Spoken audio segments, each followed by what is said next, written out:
pluralidade e que pretendem fazer com que cada debate desse seja uma afirmação da pluralidade e da importância da pluralidade e das diversas formas de expressão da religiosidade. Bom, eu, enfim, só queria marcar esse ponto, quer dizer, o que levou o Instituto a promover essa série de ciclos e debates sobre os diversos temas que têm sido objeto desses eventos, e quero apresentar a vocês o evento que vai ocorrer hoje. Esta mesa tem por título, como vocês sabem, A Mística Cristã e o Mundo Laico, e eu quero agradecer bastante a presença da professora Maria Clara Engner, que é professora de Teologia da PUC-Rio, e que tratará do tema Praxis e Cristianismo, a Teologia da Libertação. E quero agradecer bastante também a presença do professor Eduardo Guerreiro Rosso, que é professor da literatura da UFRJ e que vai tratar do tema Cristianismo e Universidade. O mediador da mesa será o professor Marcos Reis, nosso colega no Departamento de Filosofia aqui da Universidade Federal Fluminense. Eu vou então passar a palavra ao professor Marcos Reis. Antes, uma coisa, às 5 horas nós teremos uma outra mesa de debates aqui, cujo tema será Religião e Movimento, Arte, Política, Gênero e Território. Então, às 5 horas, a partir das 5, uma segunda mesa de debates terá lugar aqui, e eu convido todos a permanecerem aqui, porque é um tema tão instigante quanto este de agora, a mística cristã e o mundo laico. Passo a palavra, então, ao professor Marcos Reis, e agradeço mais uma vez a presença de todos vocês aqui. Muito obrigado, André.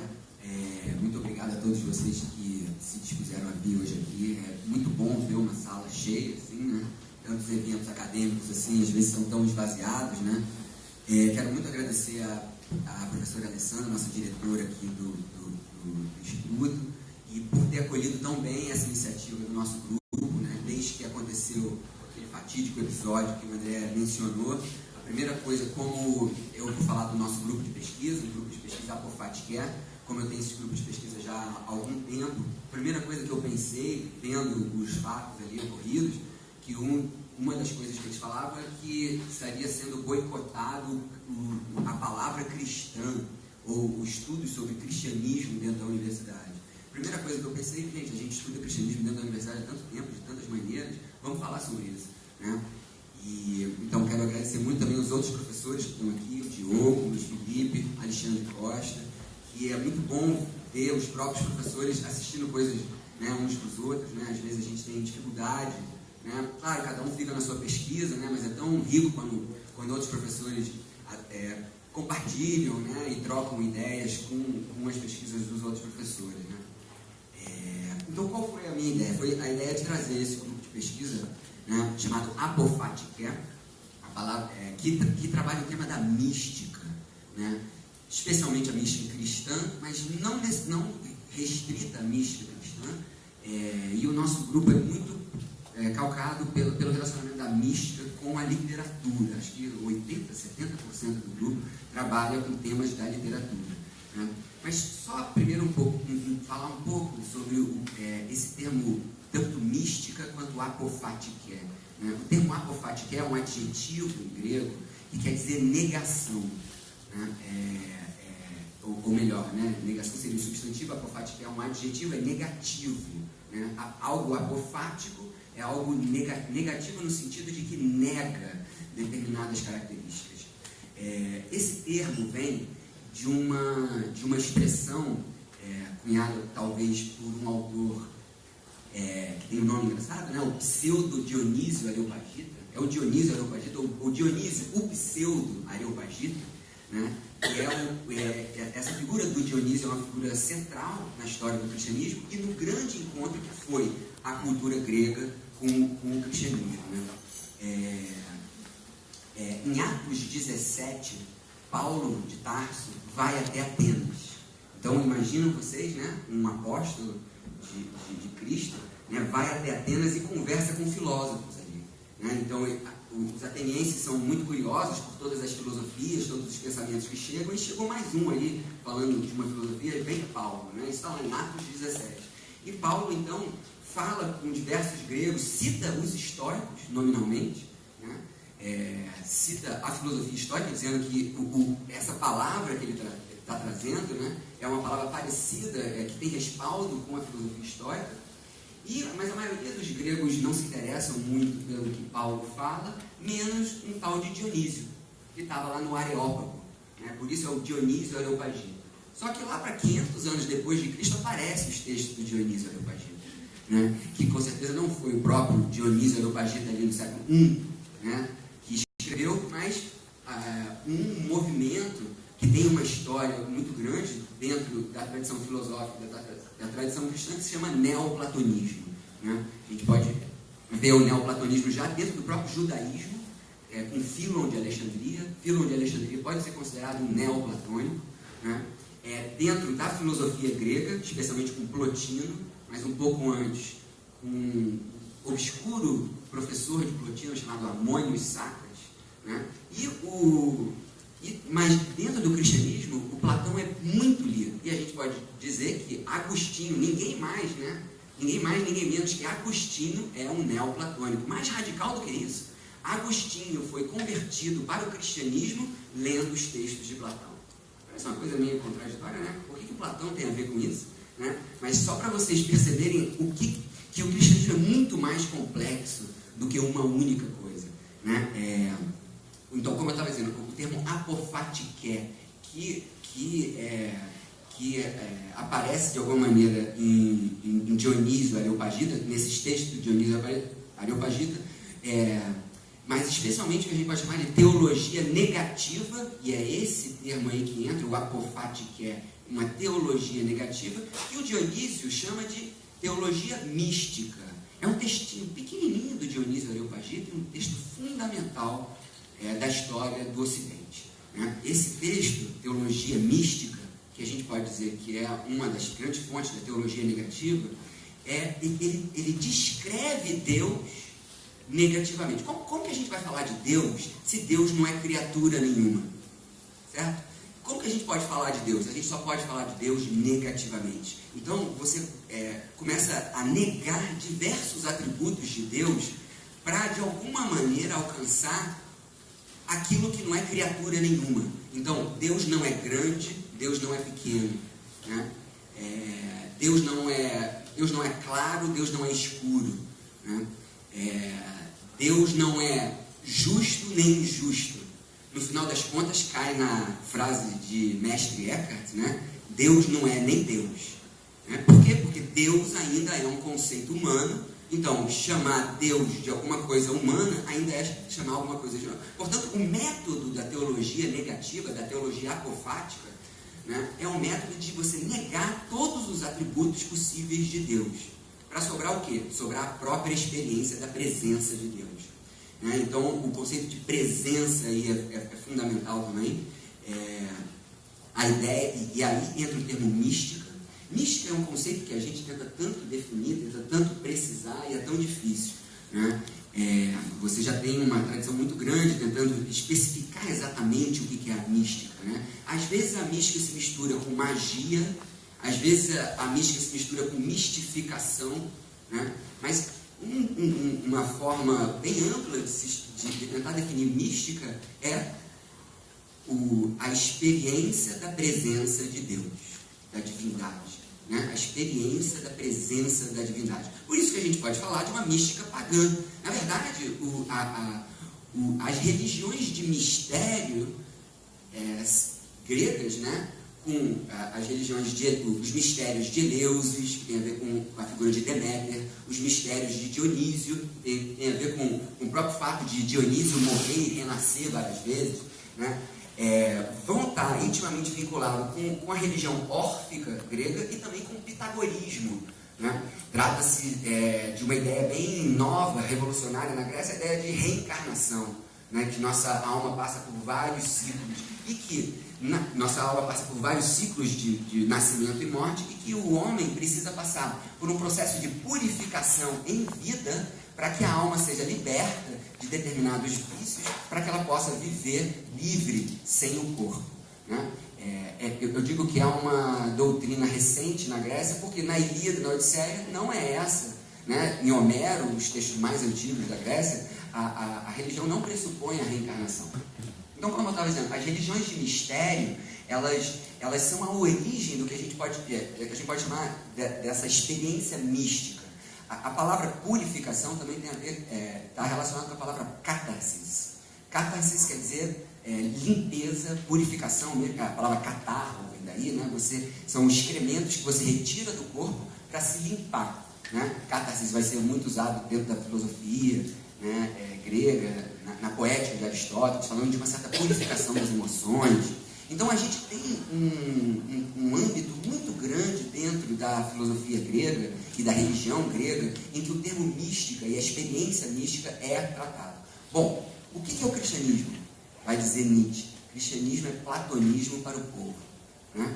Então, consertando Nietzsche, sem querer consertar Nietzsche, com todo respeito e admiração que eu tenho, mas seria melhor falar que cristianismo é o neoplatonismo para o povo, né? Por quê? Porque é o neoplatonismo que é profundamente absorvido, porque quando o platonismo é lido por Agostinho, já é lido por alguns séculos de judaísmo já platonizado, como Fílon de Alexandria. Ele é um platônico e é um judeu, entre parênteses, o Fílon de Alexandria vai dizer que Platão só escreveu o que escreveu porque leu Moisés, né?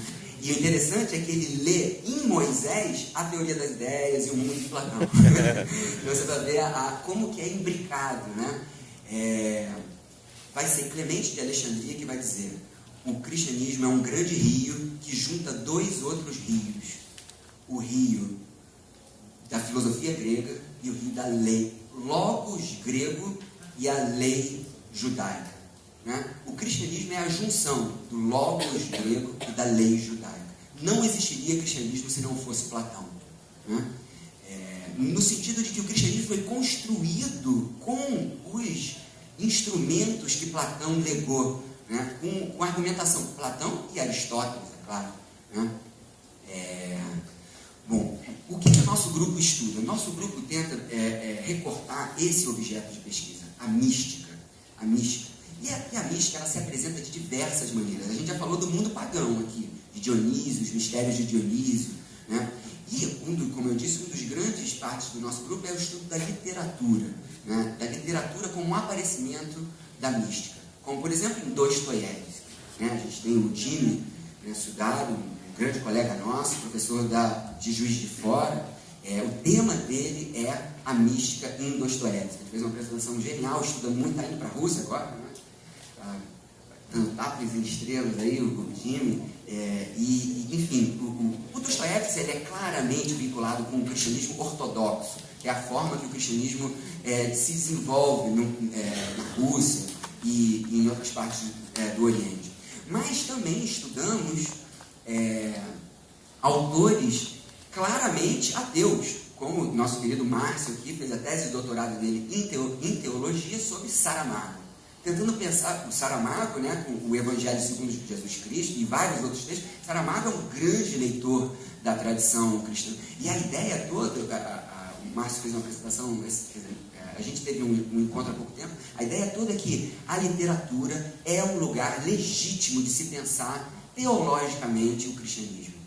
Por que não, né? A literatura, eu acho que vocês podem falar isso até melhor do que eu, que eles se trabalham, o Eduardo, né, é de teoria literária, e a Maria Clara trabalha já há muito tempo com essa conexão entre literatura e mística. O que é a Bíblia, se não também um texto de literatura, em que o cristianismo, de alguma maneira, perpassa todos aqueles textos de literatura? Só para dar um exemplo, tem um texto do Antigo Testamento que não aparece a palavra Deus, né, que é o Cântico dos Cânticos. É um texto erótico, é um texto sexualizado, um texto cantado no momento, nas festas nupciais, nas festas de casamento, e a palavra Deus não aparece, né? É um texto religioso? Não. Enfim. Então, o nosso objeto de pesquisa é esse. O que é esse encontro com Deus, essa experiência da presença de Deus em diversas frentes, né? Como eu disse, uma grande frente dentro da literatura, dentro da teologia, claro, né? O que é teologia?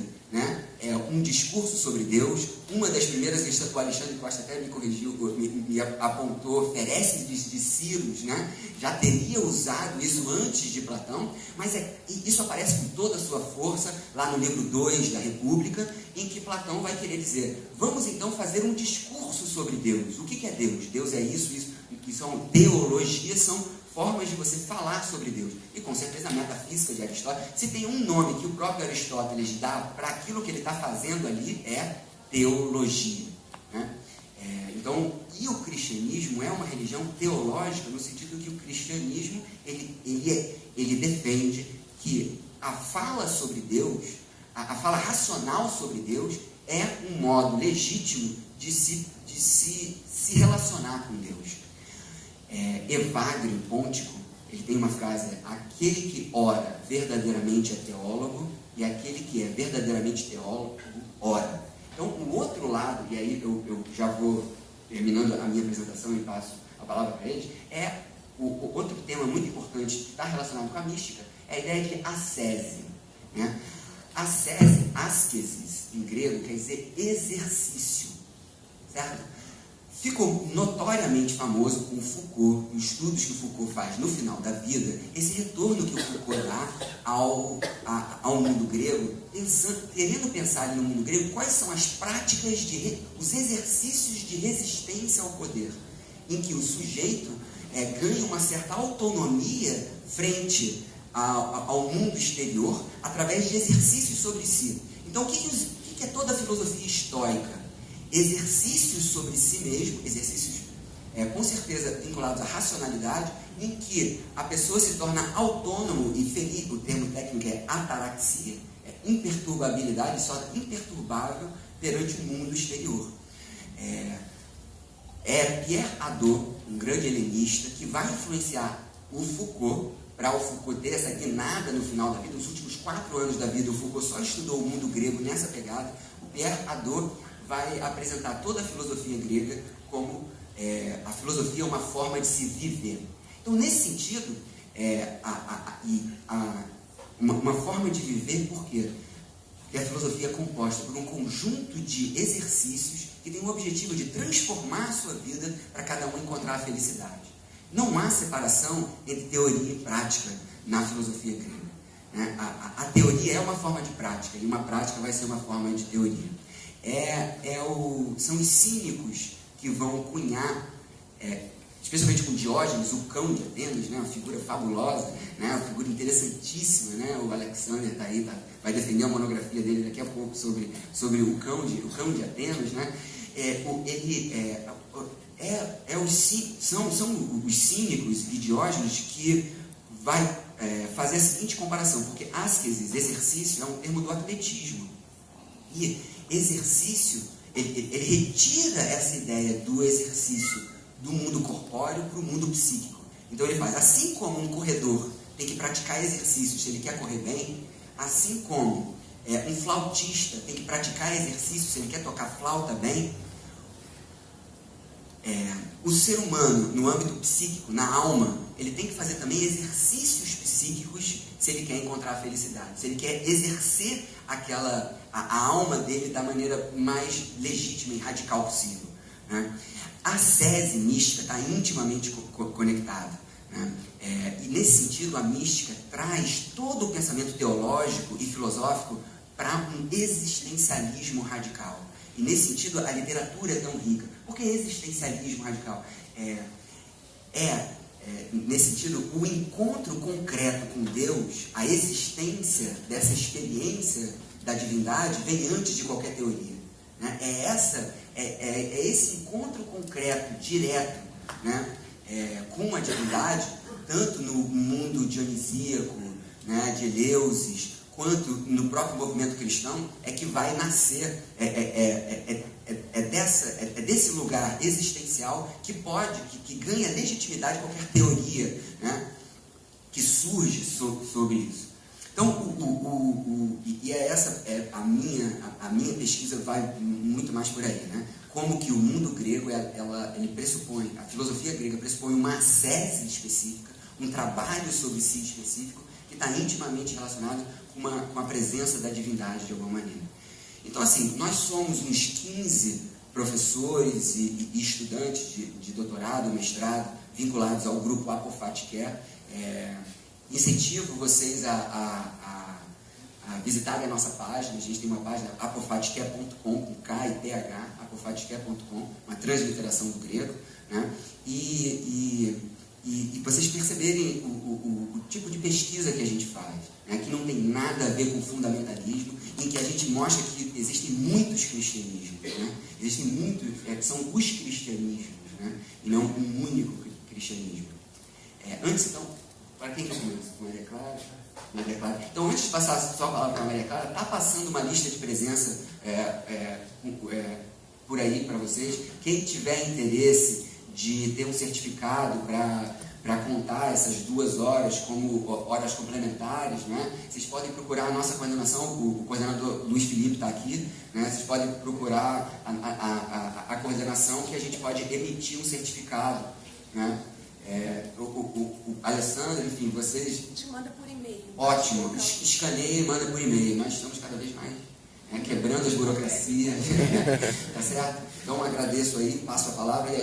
Então a ideia seria mais ou menos uns 20, 25 minutos para cada um. Maria Clara é uma pessoa que tem um conhecimento enorme do cristianismo, né? Professora titular do Departamento de Teologia da PUC, tem o doutorado dela em Inácio de Loyola, que é a inspiração de Pierre Hadot, né? Esse termo de exercícios espirituais que ele vê na filosofia antiga vem de Inácio de Loyola, uma grande conhecedora de Inácio de Loyola, mas também profunda conhecedora da teologia da libertação, né? Dá palestras internacionais sobre a teologia da libertação, que é um movimento legitimamente brasileiro. Isso é muito interessante, né? Latino-americano, né? Mas eu digo, estou pensando assim, o que é pensar de forma brasileira. Uma das formas que o pensamento se deu no mundo latino-americano, mas especialmente no Brasil, foi a teologia da libertação, né? Isso por um lado. E depois o Eduardo vai falar sobre os relacionamentos da universidade com o cristianismo. Então... Muito obrigada, Marcos. Boa tarde a todos e todas. Agradeço o convite, estar aqui nessa tarde. E começo fazendo um pouco de história recente, porque o grande evento de meados do século XX, que sacudiu o mundo cristão, sobretudo católico, mas também teve repercussões nas igrejas protestantes, né? Foi o Concílio Vaticano II. Então, o Concílio Vaticano II seria objeto de um curso inteiro, mas tentando resumir para aquilo que nos interessa, a sua repercussão na América Latina, o Concílio Vaticano II, João XXIII, quando o convoca, o Papa João XXIII, quando o convoca, em 1962, diz: não queremos fazer um concílio para condenar heresias e apontar erros. Já fizemos isso muitas vezes. Este concílio é para dialogar com um mundo que é secularizado, que não se rege mais por um teocentrismo, não tem mais a igreja no seu centro, e nós sentimos que nós perdemos o diálogo com esse mundo, né? E também com o mundo dos pobres, né? Gostaríamos que a igreja fosse, sobretudo, a igreja dos pobres. O concílio acontece e toda a maneira de pensar o cristianismo, concretamente de fazer a teologia pretende ser a inteligência da fé, né? Existe a revelação que vem de Deus, né? A fé é uma resposta a essa revelação. A teologia seria uma metalinguagem, uma linguagem segunda, que então pensaria os conteúdos da fé. A teologia, que antes era algo descendente, vinha de Deus e descia para mediada pela filosofia, para elaborar seus conteúdos, agora faz um giro antropocêntrico, parte do ser humano e do ser humano situado na história. Então, o Vaticano II vai fundamentalmente fazer duas afirmações, né? Só a partir do ser humano é que se pode pensar e falar sobre Deus. Deus é uma palavra humana, inventada pelos seres humanos, criada pelos seres humanos. Só a linguagem humana é apta para dizer e elaborar um discurso sobre Deus. E esse discurso é situado na história. Não existem, então, duas histórias. A história da salvação correndo por cima e a história cronológica correndo por baixo. Existe uma só história, né? E essa história é que é a história da salvação. Então, fiz essa introdução para, então, aterrissar no ano de 1978, em Medellín, Colômbia. Aí acontece a segunda conferência do Episcopado dos Bispos Latino-Americanos, que estão com o objetivo de fazer a recepção do Concílio Vaticano II na América Latina. E essa recepção vai, então, tomar isso de que se parte do ser humano e se parte da história para constatar que, por 4 séculos, o cristianismo na América Latina não fez as coisas melhorarem, ao contrário, né? As alianças feitas foram equivocadas, foram feitas alianças com as elites, né? A colonização veio junto com a evangelização, então a cruz e a espada, a cruz e a coroa vieram juntas, e se fez alianças com as elites com boas intenções, provavelmente abriu-se colégios para educar os filhos das famílias mais ricas, que seriam os futuros dirigentes, mas isso só fez abrir uma crescente brecha entre ricos e pobres. Então, a América Latina, em 1968, era um continente dividido, com uma grande maioria oprimida, pobre, e uma pequena elite, e a igreja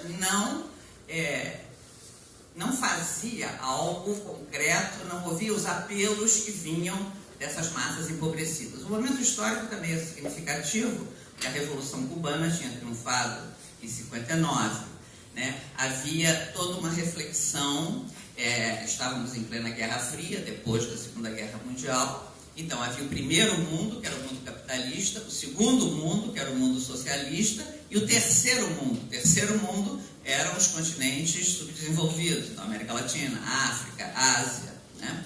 Haviam sido criadas organizações como a FAO, né, para a questão da fome no mundo. Então, o momento político também era bastante significativo. E, então, os bispos em Medellín encontram consenso ao redor de uma mudança de perspectiva na sua maneira de organizar a sua pastoral. Essa pastoral, então, passa a ter como eixo central a fé ligada à justiça. Então, não se pode trabalhar a fé, transmitir a fé, sem fazer, ao mesmo tempo, acontecer a justiça. E, para isso, é preciso fazer uma opção preferencial pelos pobres, né?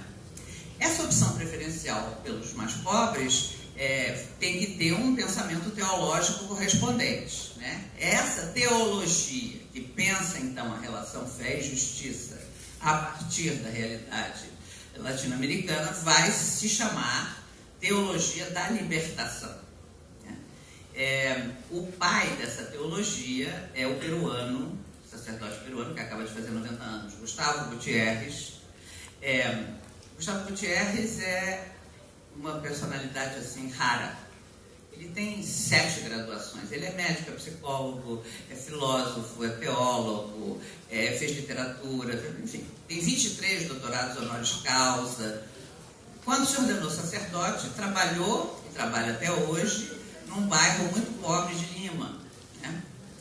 E ali ele começou a fazer a sua reflexão sobre uma teologia que realmente não só pensasse assistencialisticamente os pobres, que podemos fazer, vamos dar esmolas para minorar o sofrimento dos pobres, como era a mentalidade corrente, mas que o pensamento teológico com relação aos pobres tinha que ter uma certa eficácia. Eu acho que aí é que está o segredo da teologia da libertação. É uma teologia que parte da constatação da injustiça e da opressão e quer se somar a outros discursos para ajudar efetivamente na libertação dos povos. não falando por eles, mas acompanhando-os na sua trajetória para a própria libertação. Então, Gustavo Gutiérrez, em 1971, ou seja, 3 anos depois da Conferência de Medellín, publica o seu livro Por uma Teologia da Libertação, Perspectivas, né? Onde ele faz 2 definições básicas do que seja a teologia da libertação. A primeira é: a teologia da libertação é uma reflexão teológica sobre a praxis. Ele usa esse conceito praxis, e esse conceito é central no pensamento dele. Estamos aqui refletindo sobre a praxis, né? Se falássemos em termos mais intra-eclesiais, sobre a caridade, né? A fé só é fé se opera pela caridade, né? Então, uma reflexão teológica sobre a praxis. E a segunda definição é: a teologia da libertação nasce de um encontro com Deus no rosto do pobre. Então aí entramos na experiência mística. Marcos deu uma definição de mística muito feliz, que é a consciência, né? Experiência, consciência é o David Tracy que diz. Experiência, uma experiência consciente da presença de Deus, do divino. Então, para a teologia da libertação, segundo Gustavo Gutiérrez, essa experiência se dá, sobretudo, num continente como o nosso, na presença de Deus que emana do rosto do pobre, das maiorias empobrecidas, as quais a igreja deve, pelas quais a igreja deve optar preferencialmente, né? Bom, então, para seguir adiante com essa reflexão, o livro do Gustavo Gutiérrez é o primeiro, né? Começa então a acontecer toda uma corrente teológica, né? Que vai pensar a fé ligada à justiça e ligada à política, né? E que, para elaborar o seu método, vai recorrer a categorias marxistas de análise. Aí é que se deu toda a confusão em relação à teologia da libertação. Por quê? O Vaticano começou a questionar, né? O Vaticano não estava satisfeito com a teologia da libertação, porque não entendia que usar categorias marxistas de análise fosse diferente de assumir a visão de mundo e a concepção materialista do marxismo. Houve muitas discussões, teólogos foram punidos, proibidos de ensinar, entre eles Leonardo Boff, que é um teólogo da libertação de primeira grandeza, né, brasileiro. Eu até o substituí em Petrópolis quando ele ficou proibido de dar aulas durante 1 ano, né. Muitos foram proibidos de publicar. Havia uma coleção sendo preparada que ia ter 53 volumes, pensando todos os temas da teologia à luz da libertação. Então, as exigências começaram a crescer em cima da coleção. Tem que passar por 7 censores. Passar por 7 censores leva 2 anos, o livro já envelheceu, a bibliografia já não dá. Bom, então a coleção se interrompeu com 20 volumes. Foi um momento muito difícil, mas ao lado disso havia um outro fenômeno eclesial acontecendo, que era o crescimento das comunidades eclesiais de base. Então, o que são essas comunidades eclesiais de base? Uma das coisas que Medellín, na Conferência de Medellín em 68, constatou é que o cristianismo, e sobretudo o catolicismo, está absolutamente centrado no clero. Tudo é o clero, tudo é o papa, né? Você não tem papa, não tem missa, não tem confissão, não tem sacramento, né? Não tem. Porém, com esta escassez de clero, em países, por exemplo, como o Brasil, em muitas regiões, inclusive nas mais amplas, na Amazônia, em outros, o padre passava uma vez por ano fazendo desobriga, então batizava, casava, e no resto do ano, o povo se reunia em torno da Bíblia, né? E Medellín constatou que essa articulação das bases comunitárias estava acontecendo e cada vez mais. Bom, então, a partir de Medellín, a teologia da libertação, e a figura de destaque aí é o frei Carlos Mesters, que é um carmelita, meio holandês, meio brasileiro, elaborou um método que era, a partir do fato da vida, ler a Bíblia para iluminar e tirar uma ação concreta. E as comunidades em torno desse método começaram a crescer e chegaram a ser 100 mil, né? A maior parte no Brasil. O Brasil foi onde mais teve comunidades de base. Então, não havia apenas um lado acadêmico da teologia da libertação e da igreja dos pobres. Havia também esse outro lado nas bases, onde se inventava uma nova maneira de ser igreja. Leonardo Boff escreveu um livro chamado Eclesiogênese. As comunidades eclesiais de base reinventam a igreja, onde ele defendia a tese de que as comunidades eclesiais de base não são somente um novo modo de ser igreja, mas o novo modo de toda a igreja ser. Foi muito discutida a segunda parte da frase. O fato é que tudo isso aconteceu nos anos 70, foi o auge. Nos anos 80 já havia muito conflito com o Vaticano.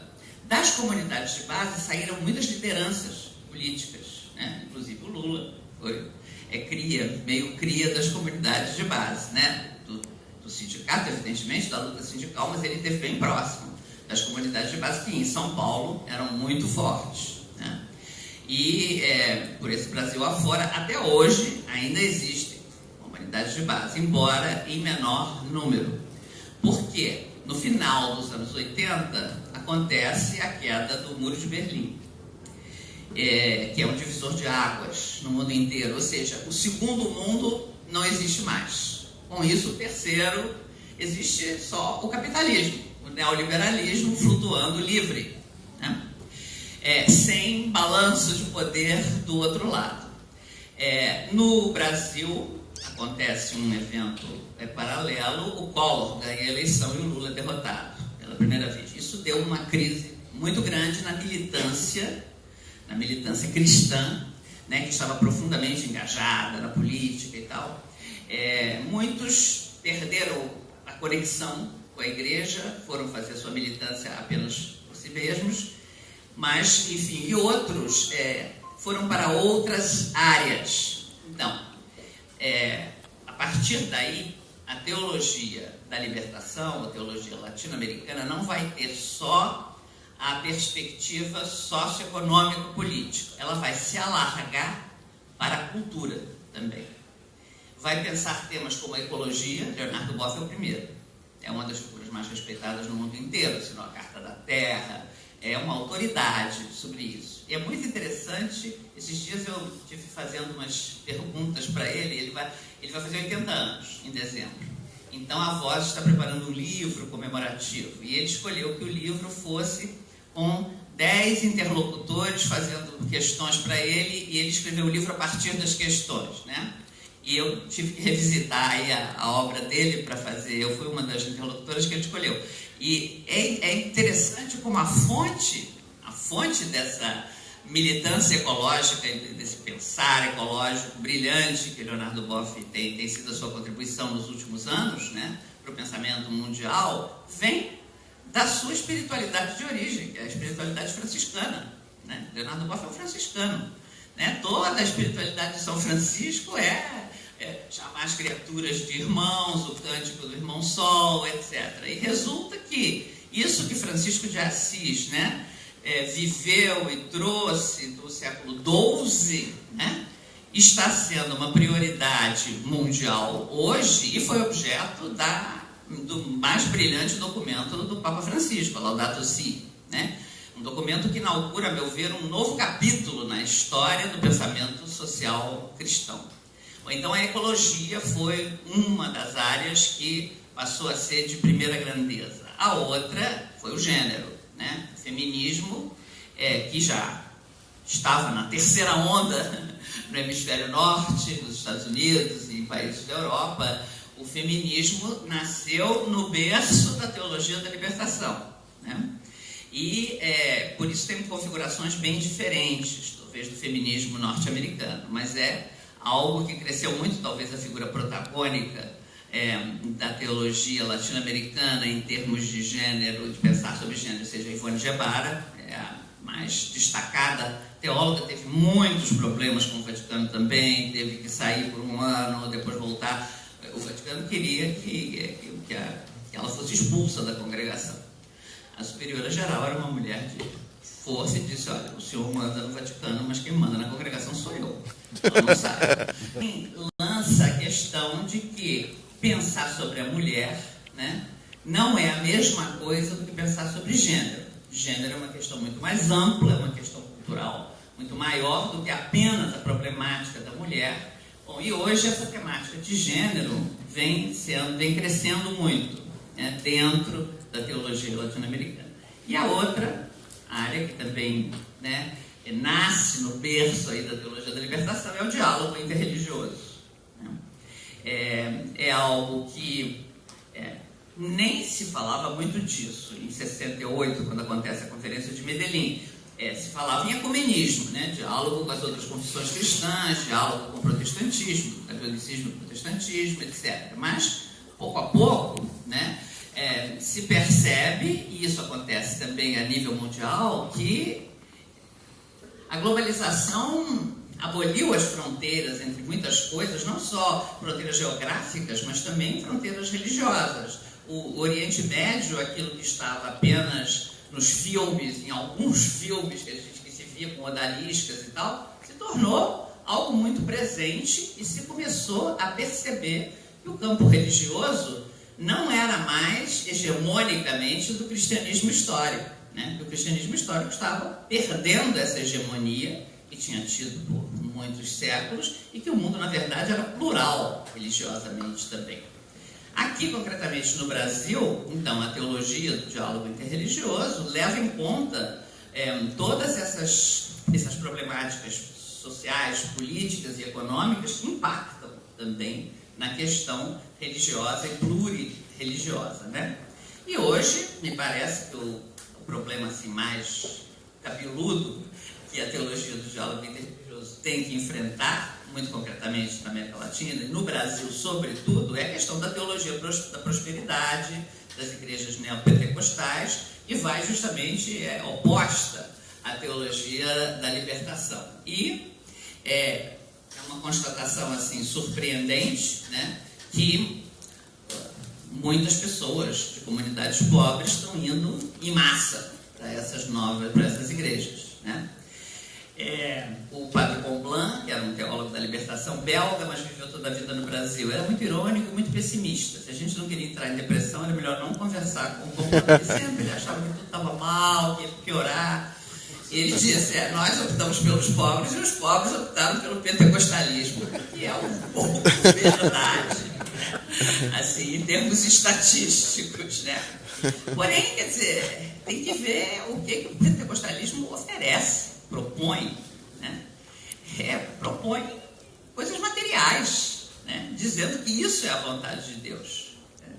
E faz também um mix com as religiões afro-brasileiras, sessão de descarrego, eu não sei o quê. Então, é uma maneira de transformar a igreja em mercado, né? E concorrer com isso é algo bastante difícil, é um desafio. Não sei como é que está meu tempo, se já ultrapassei? Não? 2, 3 minutos. Bom, então vamos fechando. Não, mas quer dizer, eu acho que o panorama mais ou menos que eu queria traçar era esse. Então, retomando, né? Por um lado, isso acho que deixa bem claro que o cristianismo não se ocupa só de questões etéreas que estão na estratosfera ou em outra esfera que não é a esfera humana. Pelo contrário, justamente uma das declarações mais importantes do Concílio Vaticano II é que a igreja quer ser perita em humanidade. É isso que a igreja quer ser.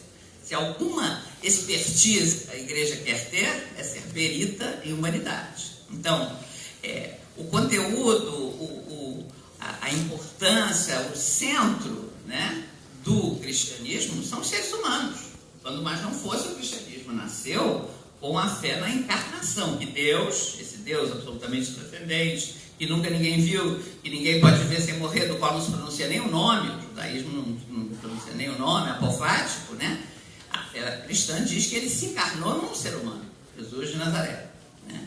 E que depois, né, esse homem, Jesus de Nazaré, andou pelo mundo, pregou, fez curas, foi reconhecido por uns, foi abominado por outros, finalmente foi condenado à morte, morreu, e depois de sua morte, havia a dispersão total dos seus discípulos, começou um rumor, né? Isso quem diz é o padre Joseph Moin, um teólogo francês muito interessante.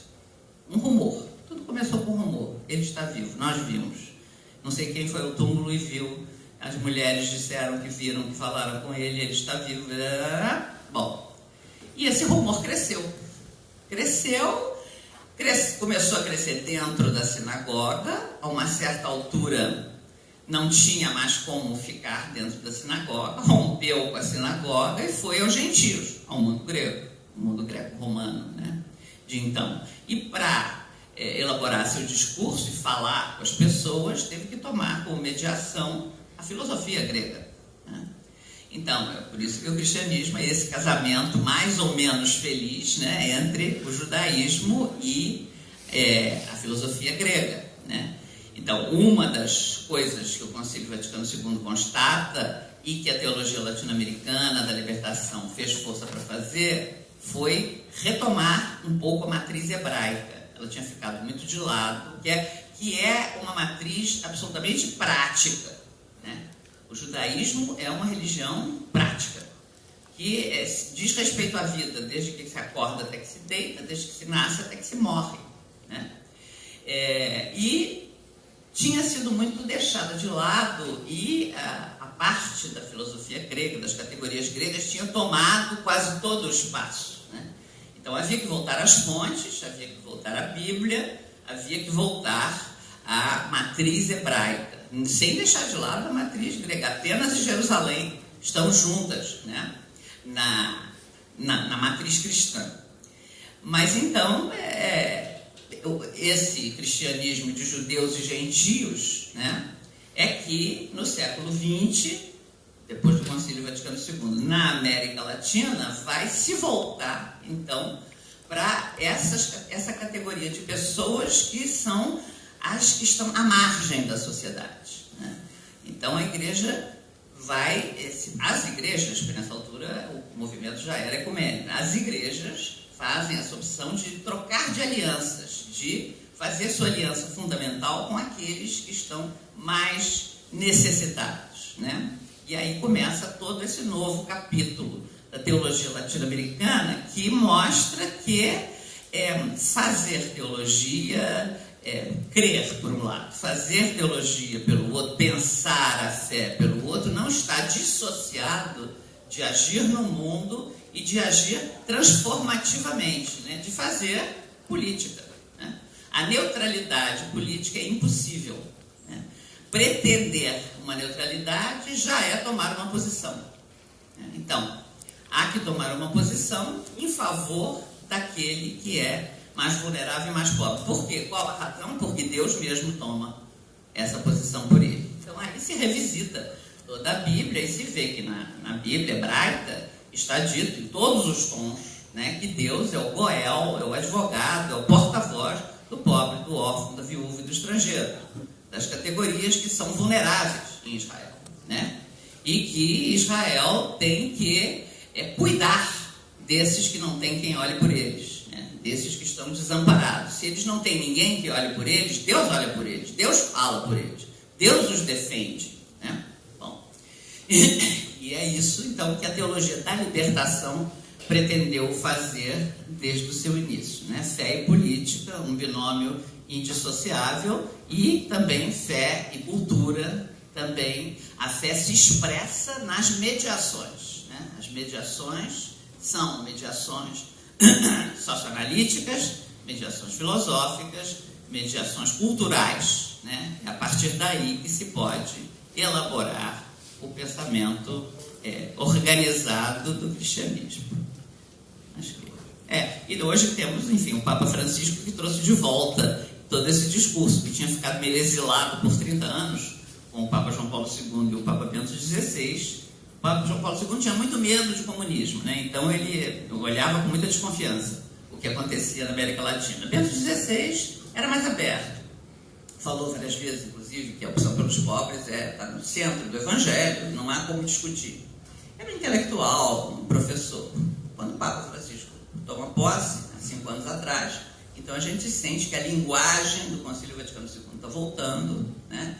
E que a primordialidade dos pobres volta a ocupar o centro do discurso da Igreja.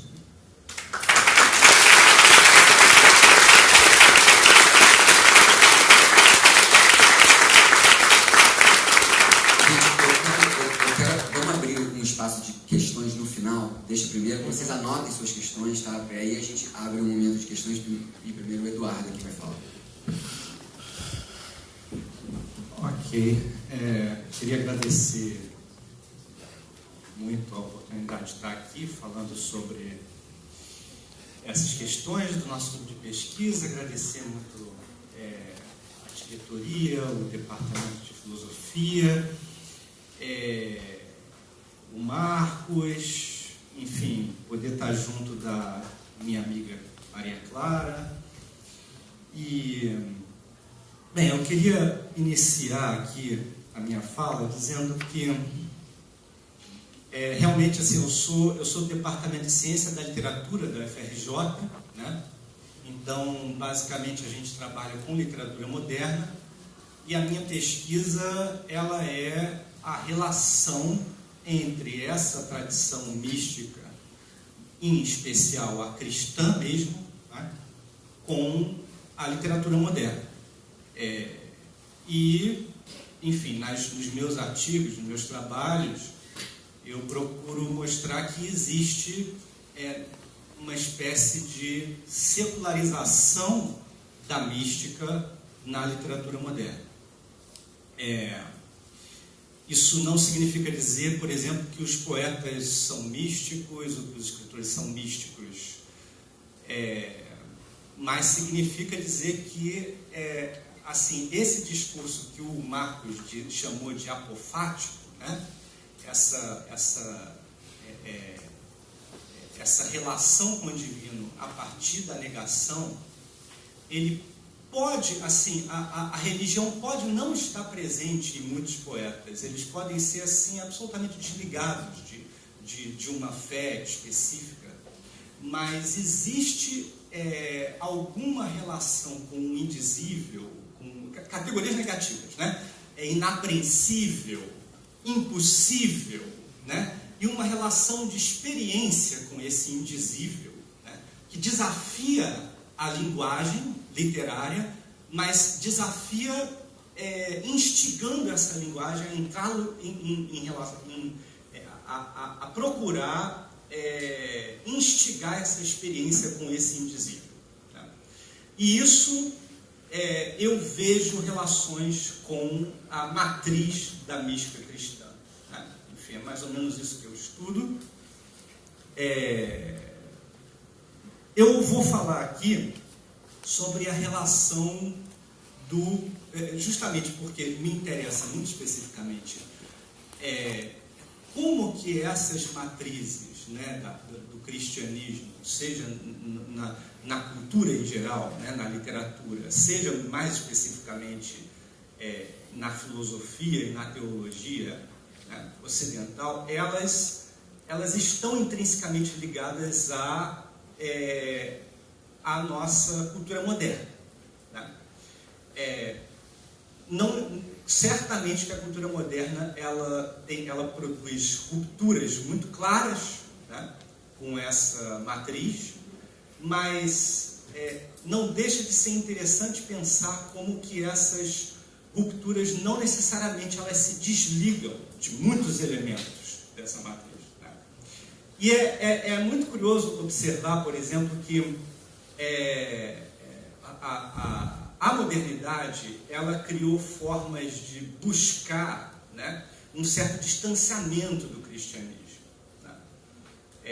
Eu estou falando justamente do nascimento da cultura laica. Ela buscou criar um corte umbilical com a igreja, né?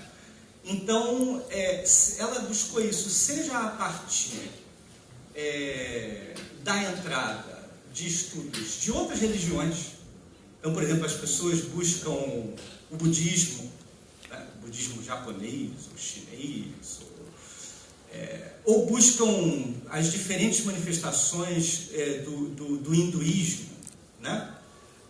Como formas de outras espiritualidades que não teriam relação com a matriz cristã e que seriam interessantes justamente por causa disso, né? Porque não teriam, digamos, um carimbo de autoridade, de opressão, de censura, e ao mesmo tempo teriam uma espiritualidade forte lá, né? Então muita gente dentro do Ocidente mesmo começou a se interessar por isso.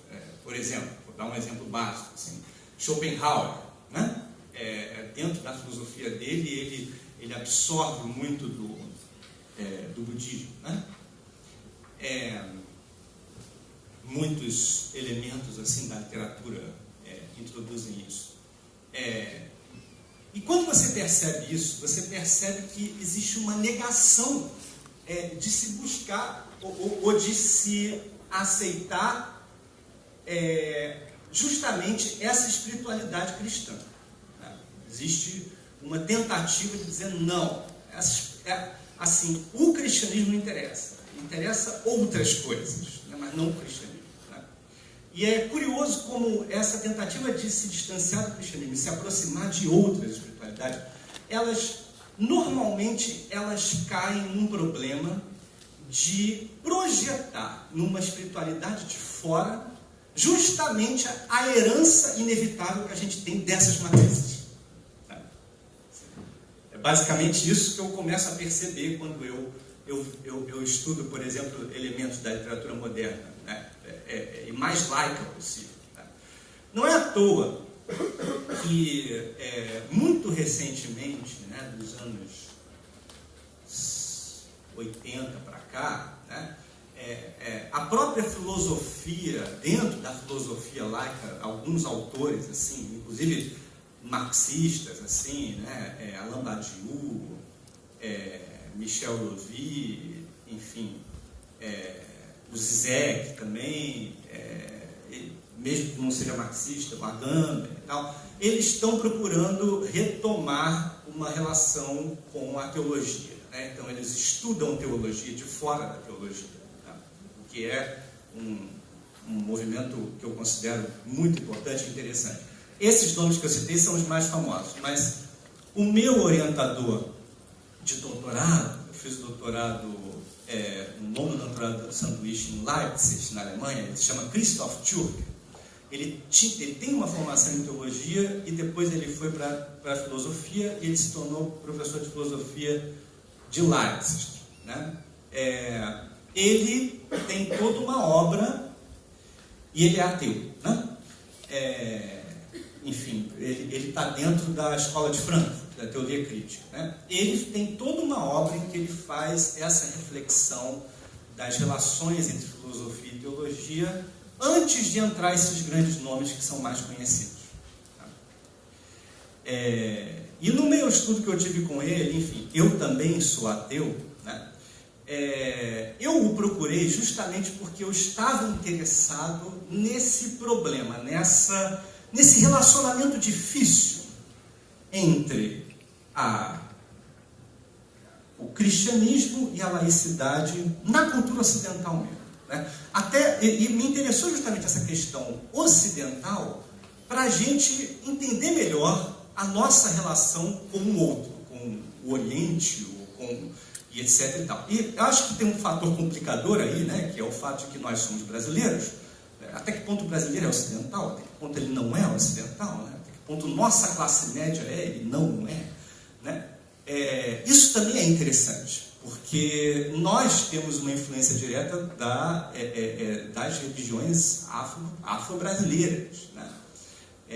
Enfim, e isso muda tudo, né? Isso muda muitas coisas. Então, o nosso olhar, né, de uma ciência que veio do Ocidente, de uma universidade que veio do Ocidente, para coisas que não são vistas como do Ocidente, né? O Ocidente ele não integra as coisas, né? O Ocidente ele tem, assim, ele tem uma base aristocrática, né? Assim, nós temos uma base colonial, o Ocidente tem uma base aristocrática, né?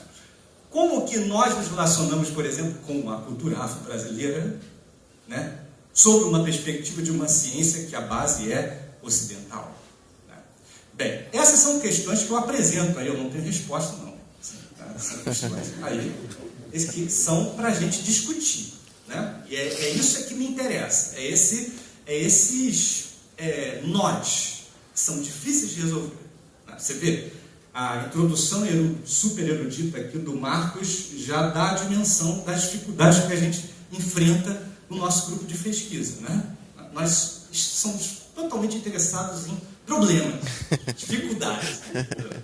Bem, mas vou falar então de universidade. Né? Qual é a origem da universidade? Basicamente, na Alta Idade Média, o ensino era dominado por escolas monásticas. Então, ele estava ligado ao crescimento espiritual em busca de Deus. Essas escolas monásticas, elas serviam para formar monges. Tá?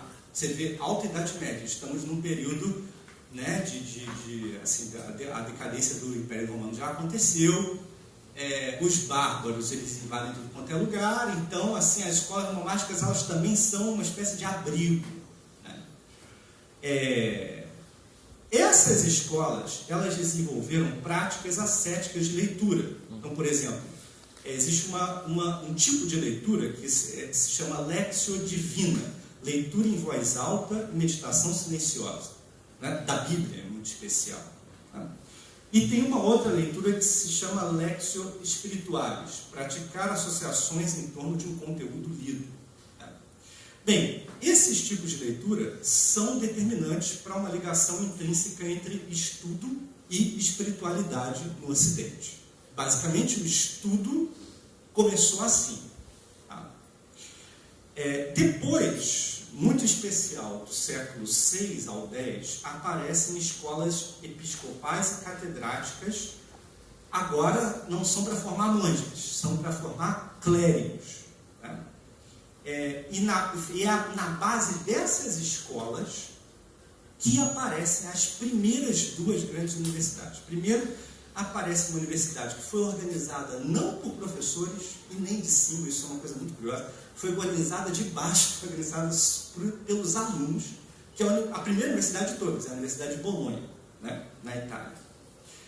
E logo em seguida apareceu a segunda universidade, que é a Universidade de Paris, que é advinda diretamente das estruturas das escolas catedráticas. Tá? Uma figura importante nessa história, que se chama Abelardo, né, é estudado como teólogo, como filósofo, né, ele era muito carismático, ele era professor da Catedral de Notre Dame. Ele, por ser catedrático, por atrair muitos alunos, ele preparou a atratividade dos estudos parisienses. Ele defendia a abolição da distância entre ócio e negócio. E defendia uma coisa muito curiosa. Ele defendia uma espécie de uma abstinência egoísta, tá? Que seria uma renúncia a prestígios e contentamentos mundanos em prol de um delicioso silêncio estudante solitário. Tá? Mas, ao mesmo tempo, ele também defende a criação de uma espécie de uma comunidade de estudiosos, de amizade entre estudiosos. Por exemplo, a relação que ele tem com a Heloísa é uma relação romântica fundamental, assim, é a base do romantismo, uma das bases do romantismo, se dá a partir de uma amizade, né, com a Heloísa, que também é uma estudiosa. Quando aparece a universidade, ela cria uma aliança corporativa entre essas pessoas que estudam, né, que se interessam pelo estudo. E aí, torna possível a introdução de uma nova ética, uma espécie de uma desalienação do trabalho. Tá? Podemos dizer, então, que na formação da universidade existe uma laicização do ascetismo religioso. Tá? Quer dizer, aquele ascetismo propriamente monástico, ele vai ser substituído por um ascetismo do estudo. porque o monge ele não estava interessado em especular e em desenvolver, né, o pensamento, a ciência. Não estava necessariamente interessado nisso. Mas esse ascetismo do estudo começa a ficar interessado nisso. A segunda figura que eu queria falar aqui é a do Mestre Eckhart, Meister Eckhart, né, do final do século XIII, início do século XIV. Professor da Universidade de Paris e Colônia, e, quer dizer, realmente, de fato, professor de universidade, né, e prior do mosteiro dominicano de Erfurt, né, professor de teologia.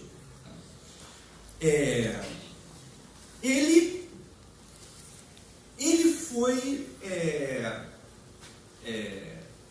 introduzido, assim, uma das tarefas que ele tinha era de conter um movimento que muitos consideram como o primeiro movimento feminista na Europa, que é o movimento das beguinas, né? Um movimento de estudo de textos, né? Escrita mesmo, tem muitas escritoras beguinas, e de ajuda aos pobres. Naquela época as mulheres não podiam entrar na universidade, elas puderam entrar muito tempo depois. Então elas tinham que estudar por fora. Então a tarefa dele era conter as beguinas da Teutônia.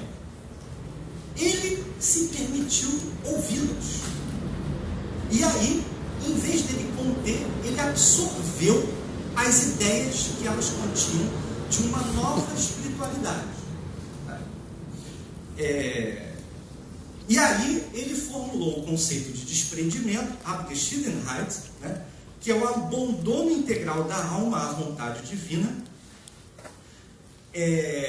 que nega intermediários. Como a igreja gosta de ser sempre intermediária de tudo, inclusive da relação com Deus, então ele estava indo contra a igreja. Só que ele estava sendo influenciado pelas beguinas, né, que era tipo ninguém dentro da igreja. Então, é muito curioso, porque ele foi marcado por uma espiritualidade oral, selvagem, deu forma escrita a ela, em língua alemã vulgar, que na época era vulgar, que não se escrevia nessa língua. Ele foi um dos primeiros grandes escritores dessa língua. Tem muitos estudiosos que dizem que o Eckhart, essa mística renana, ela foi a base da linguagem filosófica alemã. Assim, os principais conceitos, né, da filosofia alemã vêm da criação linguística desses filósofos místicos, né? Aí ele deu forma escrita a essa, só que escrita na língua vulgar, né, para justamente mais pessoas entenderem. Então ele dava sermões em diversos lugares a partir disso, e por causa disso ele foi acusado de heresia e, enfim, sofreu o processo em vida, morreu. Não sabemos exatamente a causa da morte dele, mas podemos pressupor de que tenha o estresse dele, nos termos de hoje, porque na época não existia isso, mas o estresse dele deve ter tido alguma questão nisso, na morte dele, e 3 anos depois da morte ele foi condenado. Ele foi condenado, mas aí os escritos dele já tinham sido copiados, né? E por causa disso ele influenciou novos movimentos heréticos, como o movimento do livre espírito, né? Ou seja, por que eu estou falando do Eckhart aí? Porque o Eckhart ele é um professor foi professor de Paris num curto período, tá? Foi uns 2 anos no máximo, mas ele foi durante mais tempo em Colônia, na Alemanha. Ele escuta um pensamento que vem de fora da universidade, um pensamento que vem de mulheres, né? Ele absorve esse pensamento da forma escrita e teológica, filosófica, esse pensamento, né? Que é um pensamento, inclusive, que tem um componente anti-intelectual, que é muito curioso, né? Ele vai contra, assim, o saber dos eruditos, e ele promove o saber dos ingênuos, né? dos inocentes. É daí que, por exemplo, o Nicolau de Cusa foi influenciado por ele e chamou isso de douta ignorância, tá? Então ele defende esse lugar, né? E por causa disso é condenado na igreja. Então ele tenta colocar isso dentro da universidade e não consegue, né? Mas isso não importa, porque aí a figura dele começa a influenciar movimentos de fora. Então, segundo Alain de Liberat, que é um grande estudioso dessa época, Idade Média, né? Ele diz que o Eckhart ele é uma figura que está na fronteira entre a universidade e o fora da universidade, de modo que a universidade ela influencia o fora e o fora influencia a universidade.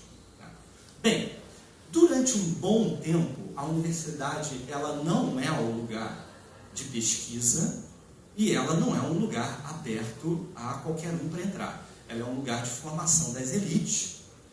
Ela é controlada pela igreja, né, no que a igreja, digamos, tem também de censura mesmo, né, e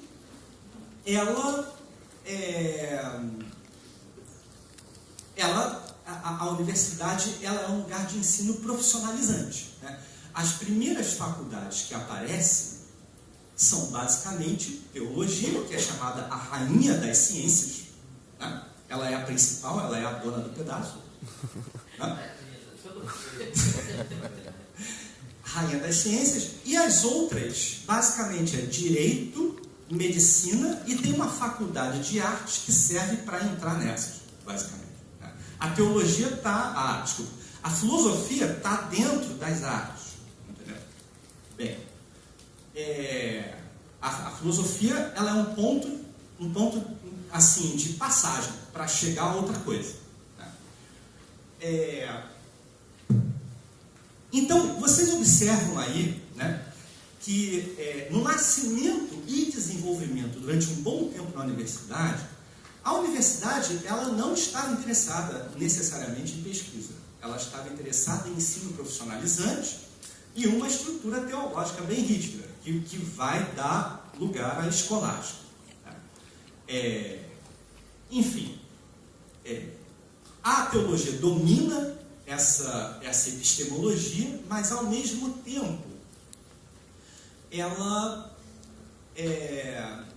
não é atrativa. Assim, a demanda vai ser sempre para as faculdades que tinham ensino profissionalizante, né, que era o direito e a medicina, tá? O ensino técnico mesmo, né? E a igreja ela não cria caso com o ensino técnico, né? Não tem problemas assim, doutrinários dentro do ensino técnico, né? E mesmo gente que quer entrar para a igreja para ser bem, assim, ter um bom emprego dentro da igreja, né, vai estudar direito canônico e não necessariamente vai para a teologia. É outro fator curioso nessa história. Bem, eu vou pular um pouquinho agora e vou para o Escola para bispo. início do iluminismo, assim, ainda não total. Já iluminismo. Né?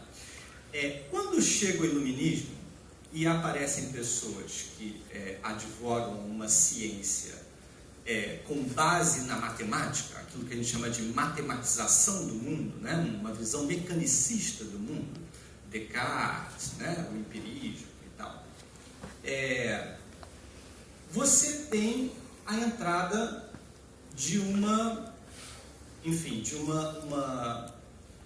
realmente um questionamento desse poder da teologia no centro, né, das ciências, e um desejo de emancipação da filosofia.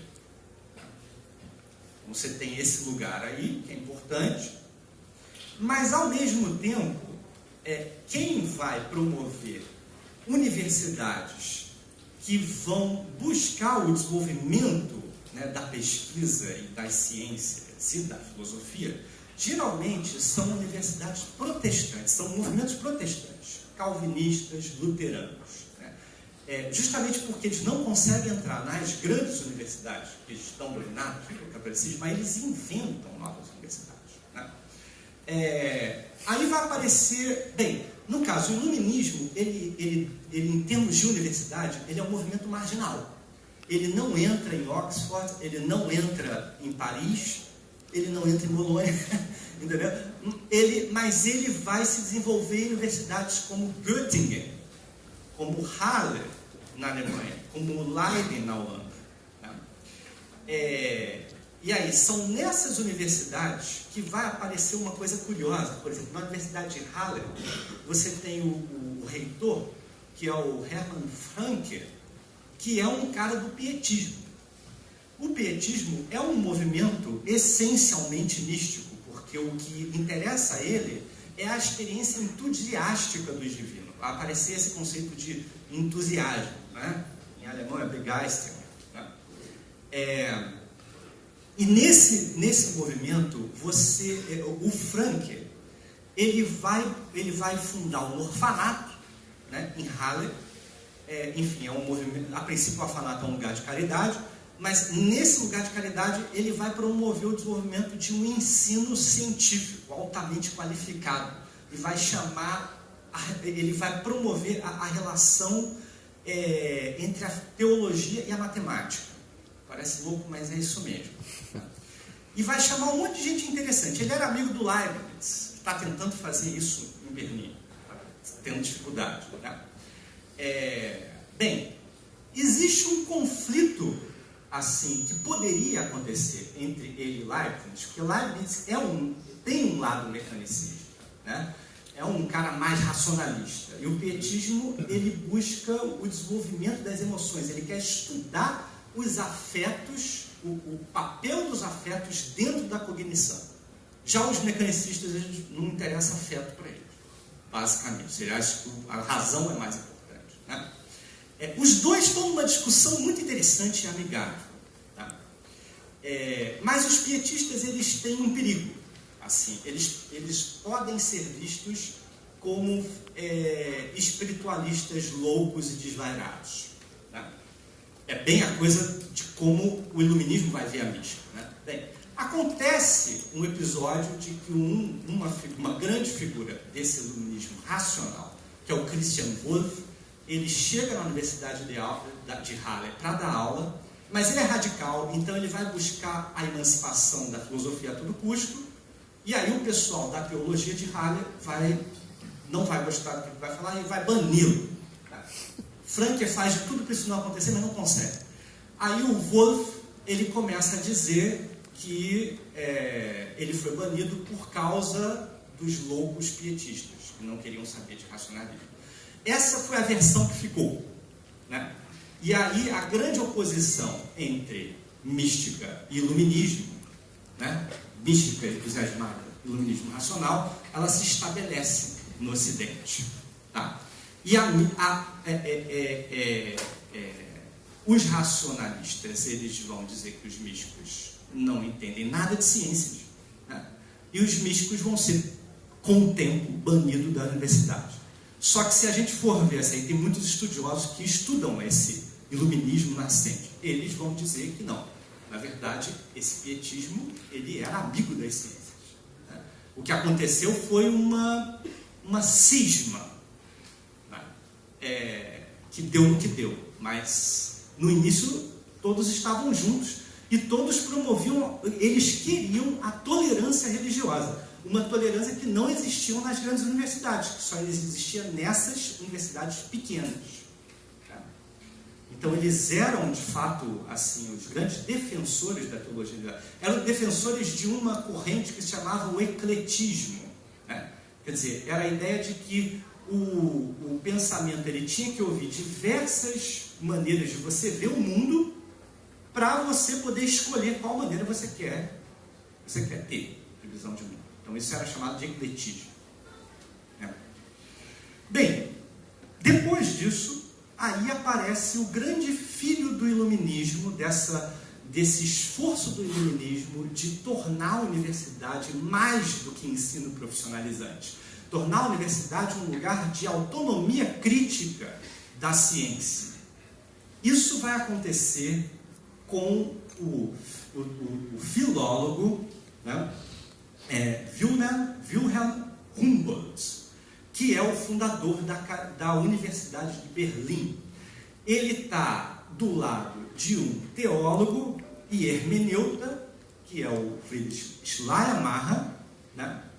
E ele está buscando justamente aquilo que a gente não encontra nas grandes universidades, e você vai só encontrar nas pequenas, e ele quer formar uma grande universidade que tenha a autonomia universitária em relação a qualquer outra instituição, seja a igreja, seja o Estado. Que o Estado dê autonomia à universidade, e ele também está respondendo a uma espécie de uma crise da universidade, por causa do advento do comércio de livros que está aparecendo no século XVIII enlouquecidamente. Todo mundo compra livro, o livro se torna um artigo de barato, depois da invenção de Gutenberg, né? Ela já está bem desenvolvida nessa época. E aí, século XIX, né, que eu estou falando, né? Início do século XIX, aí acontece, né? A instituição da biblioteca pública. Isso acontece na França, isso acontece na Alemanha. Leipzig, por exemplo, é um lugar que vai produzir uma biblioteca fantástica, né? Grandes editoras aparecem lá e tal, né? Essas figuras estudaram em Leipzig e tal. A Alemanha é um grande centro editorial e que forma bibliotecas públicas, né? E muita gente naquela época diz assim, olha, a universidade não tem mais sentido, porque é só você entrar na biblioteca e você pode consultar tudo aquilo que os professores estão falando. Então, para que professor se não existe biblioteca? Entendeu? Por isso que eu costumo dizer que a primeira internet é a biblioteca pública. Não é a internet. Primeiro Google. A internet é só a segunda internet. E aí, o Humboldt, ele vai dizer o seguinte, não, a universidade é um lugar essencial, porque a universidade não é só um lugar de transmissão de saber, ela é um lugar de pesquisa. Então, a universidade, o que ela vai fazer? Ela vai criar uma comunidade de convivência de estudantes, de professores, de pesquisadores, né, que vão utilizar a biblioteca e vão discutir sobre isso, vão conversar sobre isso, né? Quer dizer, vão produzir eventos, acontecimentos, né, e vão formar para a pesquisa, né? E vão fazer uma ligação intrínseca entre ensino e pesquisa. O ensino não existe sem a pesquisa.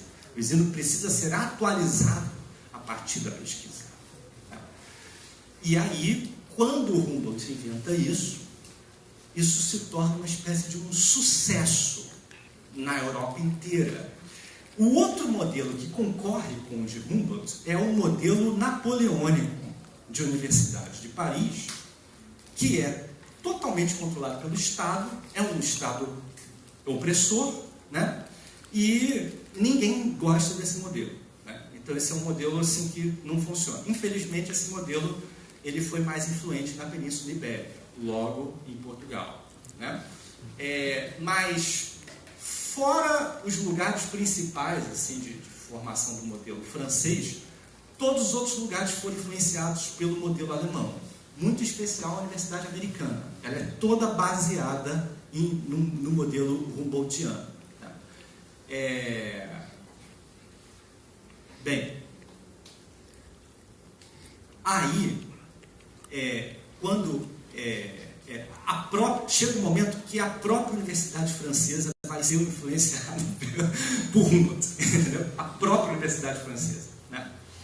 Você vê, isso de fato é um momento em que a grande filosofia alemã, o idealismo alemão, né, e as ciências alemãs, elas vão ter influência no mundo, né? A universidade brasileira, estou falando em Europa, Ocidente, e o Brasil nessa história, né?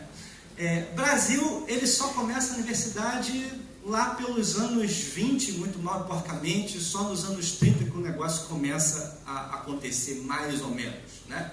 Universidade do Brasil, depois USP, né, são fundadas e tal, Universidade do Brasil, que depois vai se tornar a UFRJ. E basicamente eles vêm de um movimento que se chama Escola Nova, né, que é o movimento do Fernando Azevedo e do Anísio Teixeira. Muito especial o Anísio Teixeira, ele é influenciado pelas pelo pragmatismo americano. Ele vem de uma viagem dos Estados Unidos e quer implementar um modelo de educação pública de qualidade. Quer dizer, estou falando de educação fundamental, ensino médio e tal, e universidade também. Então, eles são defensores ferrenhos de uma educação pública, né, para todos. E tem um outro movimento que é oposto a ele, que é um movimento católico, né, protagonizado pelo Alceu Amoroso Lima, vulgo Tristão Ataíde. Marcelo aqui é um dos membros do nosso grupo, que é um especialista em Alceu, me corrija qualquer coisa se eu estiver errado. O Alceu protagoniza um movimento contrário a esse movimento da escola pública, nesse primeiro momento da vida do Alceu, né? Ele se converte, o Alceu se converte ao catolicismo, ele entra logo como